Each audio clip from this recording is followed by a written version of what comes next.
The Kevin News. Let's work together to eliminate the Kevin News. The Kevin News. If it matters to you, it matters to us.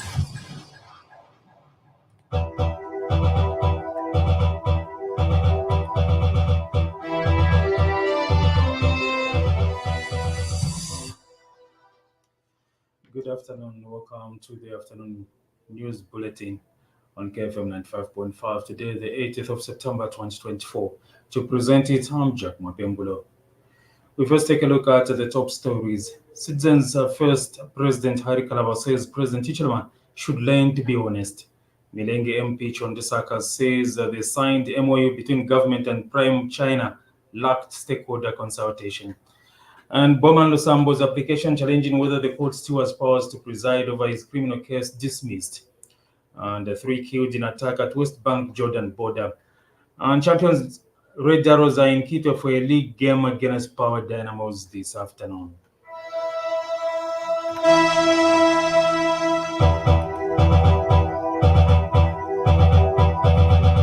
The KFM News. If it matters to you, it matters to us. And now the news in detail.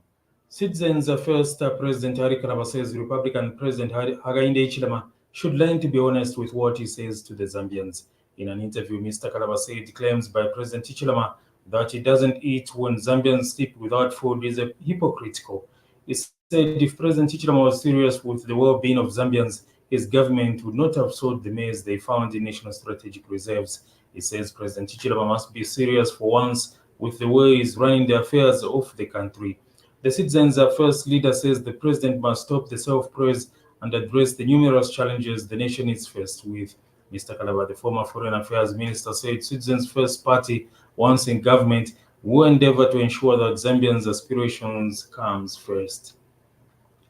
Milenge Member of Parliament Chondesaka has charged that the signed memorandum of understanding between government and Prime China lacked stakeholder consultation. Speaking to KFM radio in an interview on Saturday, Mr. Saka says government needed to have engaged stakeholders in Luapula, such as chiefs, the local authority, among others, before proceeding to signing the MOU. He stated there is need to see to it that Luapula province is not disadvantaged, adding that the pending formulation of Luapula River Authority needed to be complete before engaging the Chinese firm. Mr. Saka further added that developing energy generation capacity in Luapula, which already has sufficient water, should have been the primary focus, unlike channeling water to Kafiwe.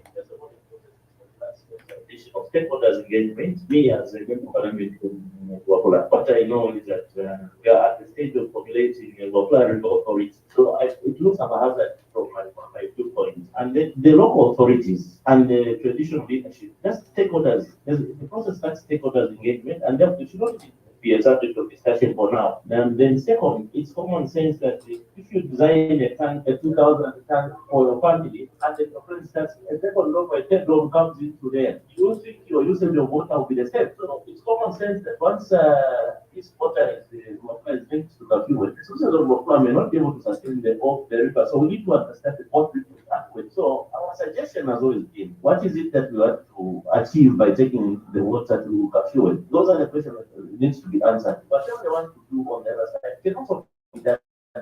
So that can bring the development people who are comprehensive of positioning themselves into disadvantaged areas, because it's a process that lacks consultation. Recently, the government, through the Minister of Water Development, Collins Nzovu, signed a memorandum of understanding with Power China International Group, under which water will be transferred from the Luapula River to the Kafiwe River. The Lusaka Magistrates Court has dismissed an application challenging whether the court still has powers to preside over a criminal case against former Kabushi lawmaker Boman Lusambo. Magistrates Friday Samaundu ruled that she has not lost jurisdiction to preside over the case. The court added that no prejudice will be occasioned on the accused if the hearing is extended by 45 days, since the law provides for extension. In his application, Mr. Lusambo, through his lawyer Ricardo Kalaluka, was challenging the jurisdiction of the Economic and Financial Crimes Court to preside over his criminal case, arguing that the 5 months time frame to hear the case has expired. Mr. Kalaluka submitted that the Financial Crimes Court can no longer preside over the matter because the 5 months time frame to determine the case as prescribed by law expired. The 47-year-old politician and his wife are charged with 10 counts of possession of property suspected to be proceeds of crime, conspiracy to defraud, and tax evasions. In July this year, Lusaka Magistrates Friday Samaundu found the accused with a case to answer and placed them on defense. But when the case came up on Wednesday for defense, Mr. Kalaluka, quoting Rule 31, not the Criminal Procedure Code, EFCC rules, said the court had lost its power to hear the case. All Marketing Companies Association of Zambia, OMCAZ President Kafula Mubanga, is urging the government to implement a policy that leverages fluctuations in global oil prices to stabilize fuel costs in the country. Dr. Mubanga notes that the Brent crude oil has fallen to its lows since December, fetching below $75 per barrel, and predicts that the cartel will keep its cuts in place, which Zambia can take advantage of in the long term. He says the fluctuation of the oil prices usually do not have a significant impact on the local economy because the country has no proper storage to keep oil reserves, which prevents Zambia from utilizing the low prices on global market. Dr. Mubanga indicates that a policy to stock up oil once the prices are lower will assist to protect consumers from price volatility and ensure a steady supply of fuel at affordable pump prices. He has highlighted the challenges Zambia is facing in maintaining stable fuel prices, leading to frequent price adjustments, which require policy intervention to manage pump prices and ensure energy security in the country. Vice President Mutale Nalumango says the UPND administration is working hard to ensure Zambia prospers in various areas. Ms. Nalumango also says the UPND is on course to addressing national challenges such as load management and the high cost of living. She has encouraged Zambians to rally behind the UPND administration as it navigates to address national challenges. And Ms. Nalumango has appealed to Zambians to stop stealing parts from newly acquired diesel generators being installed at public facilities such as markets. The Vice President says the pilferage of parts on generators is negating efforts to alleviate power challenges. Ms. Nalumango was speaking in Chilanga when she addressed UPND members in the area.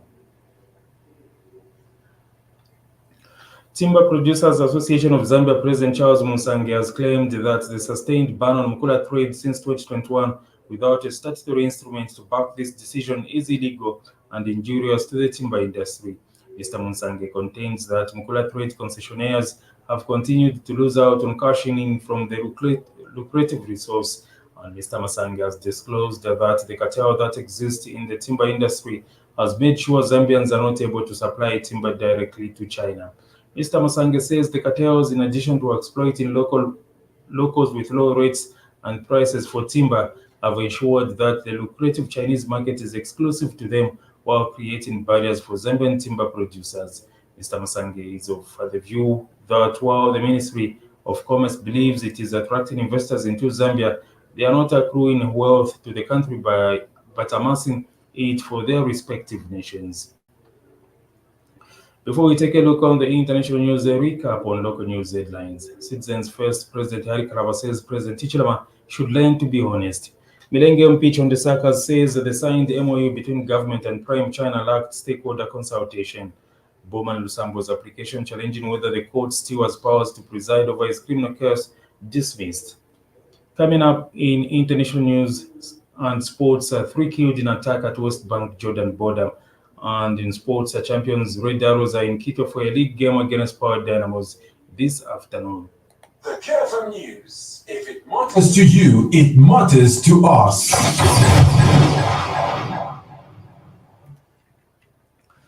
3 people have been killed in an attack at the border between Jordan and the occupied West Bank, Israeli officials say. The Israeli Defense Forces said 3 Israeli civilians were killed in the shooting at the Alabai Bridge crossing. The attacker approached the area from the Jordanian side in a truck, then got out and opened fire, the IDF said. Security forces eliminated the gunman, and the IDF is checking the truck over for signs of explosives, a statement said. Medics said the 3 killed are men in their 50s, according to Israeli media. Jordan says it has closed its side of the border and is investigating the incident, which happened in an Israeli-controlled area where Jordanian vehicles offload goods entering the West Bank. The Venezuelan government has said opposition presidential candidate Edmundo Gonzalez has left the country seeking asylum in Spain. Mr. Gonzalez has been in hiding and a warrant issued for his arrest after the opposition disputed July's presidential election result, in which the government-controlled National Electoral Council declared Nicolas Maduro the winner. Venezuela's Vice President Delcy Rodriguez said in a post on social media that after voluntarily seeking refuge at the Spanish embassy in Caracas some days ago, Mr. Gonzalez asked the Spanish government for political asylum. She added that Caracas had agreed to his safe passage and that he had left. In sports, champions Red Arrows are in Quito for a league game against Power Dynamos this afternoon, straight from a 1-0 victory over Green Buffaloes in the military derby on Thursday. Chisimbeo's side will be favorites against the Quito Giants. Left back Peter Carlota is suspended for the tie. Power Dynamos will be hoping to return to winning ways after back-to-back draws against Indeni and Forest Rangers. Aba Yellow will be without three key players in goalkeeper Lawrence Mlenga and defender Dominic Chandawa with the Chipolopolo boys, while Chifundo Pasi is with the Flames of Malawi. In the last 5 games, Power Dynamos have only managed to beat Red Arrows once back in 2022. A win for the either side will see them go top of the MTN Super League log table, leapfrogging Changa Rangers. And Konkola Blades beat Prison Leopards to maintain their 100% winning record in the second tier of Zambian football. The National Division 1 leaders beat Prison Leopards 2-1 thanks to goals from Kasonde Bwaria and Emmanuel Sakala. Mietelandu got the consolation for the visitors. Blades lead the log on 12 points. Before we wind up the news, a recap on the top stories. Citizens First President Hari Karaba says President Hichilema should learn to be honest. Millennium Pitch on the Saka says the signed MOU between government and Prime China lacked stakeholder consultation. Bowman Lusambo's application challenging whether the court still has powers to preside over his criminal case dismissed.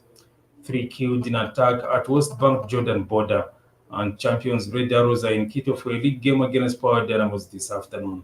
On that sporting note, we come to the end of this afternoon news bulletin on K95.5. Join us for another bulletin, this time the news summary at 16 hours. Before that, we have the news headlines at 14. On behalf of the news crew at K, I'm Jack Mopembole. Keep listening to KFM.